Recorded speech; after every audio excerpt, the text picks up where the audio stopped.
ఇక నెంబర్ 4 అదేంటి organised crimes, organised నేరాలు. ఇది కూడా ప్రభుత్వానికి సంబంధించిన వ్యక్తులు, టీఎంసీ కార్యకర్తలే దగ్గరుండి ఇక అకౌంట్లు ఓపెన్ చేసి కూర్చుంటారనమాట. ఏ అకౌంట్లు? ఎంఆర్ఓ ఆఫీసులో అకౌంట్లు.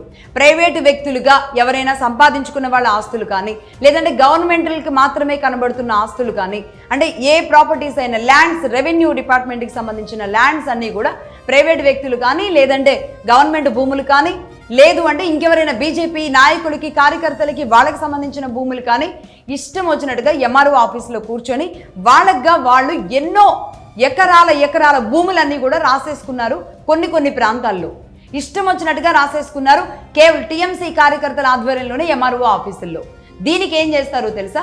ఈ ఫైల్స్ ఏవైతే ఉంటాయో పాత ఫైల్స్ అనేది కనబడకూడదు కాబట్టి రెవెన్యూ ఆఫీసుల్ని తగలబెట్టేస్తారు. ఈ తగలబెట్టేసిన తర్వాత వాళ్ళ గురించి ఎంక్వైరీలు మొదలవుతాయి.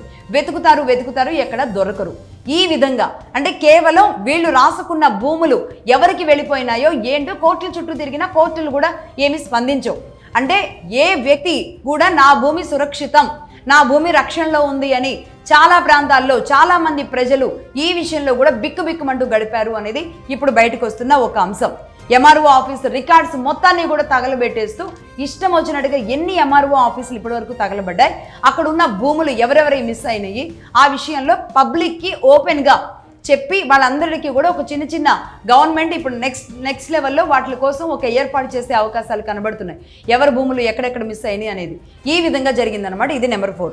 అలాగే ఇక నెంబర్ 5 అవే అన్ఐడెంటిఫైడ్ కేసెస్, యూఐ కేసెస్ అంటారు.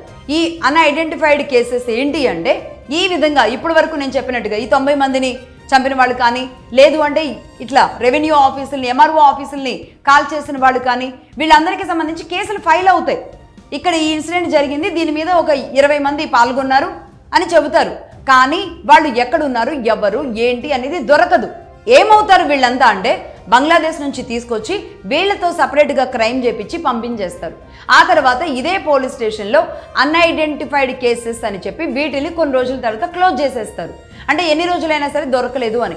ఎందుకంటే ప్రతి పోలీస్ స్టేషన్లో కూడా ఎన్ని కేసులు నమోదయ్యాయి, వాటికి ఎన్ని సాల్వ్ చేయగలిగారు అనేది ఒక రిపోర్ట్ ఇవ్వాల్సి ఉంటుంది. ఈ రిపోర్టు నేపథ్యంలో అన్ఐడెంటిఫైడ్ కేసెస్ అనే లిస్టు చాంతాడంతుంది.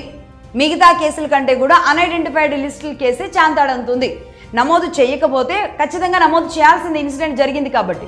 కానీ వీటిలన్నింటినీ కూడా చాలా ఈజీగా, ఎందుకంటే రేపు మమ్మల్ని అడిగే వాళ్ళు ఎవరు ఉంటే గింటే మా వాళ్లే ఉంటారు కాబట్టి రాయాలి, కాబట్టి రాసామన్నట్టుగా ఈ విధంగా నిజానికి పోలీస్ స్టేషన్లోనే రక్షించాల్సిన వాళ్ళే ఈ విధంగా క్రైములు చేసుకునేలాగా, ఈ క్రైమ్స్ చేసిన వాళ్ళని రక్షించేలాగా ఇంత దారుణంగా నిట్ట నిలువున పోలీస్ స్టేషన్లు ఈ విధంగా పనిచేశాయి. అంటే రాజ్యమే నేరాలు చేసుకుంటూ వచ్చింది, రాజ్యమే క్రైమ్స్ చేసింది, రాజ్యమే దోచుకుంది, రాజ్యమే దొంగల్ని తయారు చేసింది.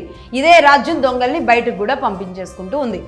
ఈ విధంగా చేశారు ఇదే వెస్ట్ బెంగాల్లో పోలీస్ స్టేషన్ల విషయంలో.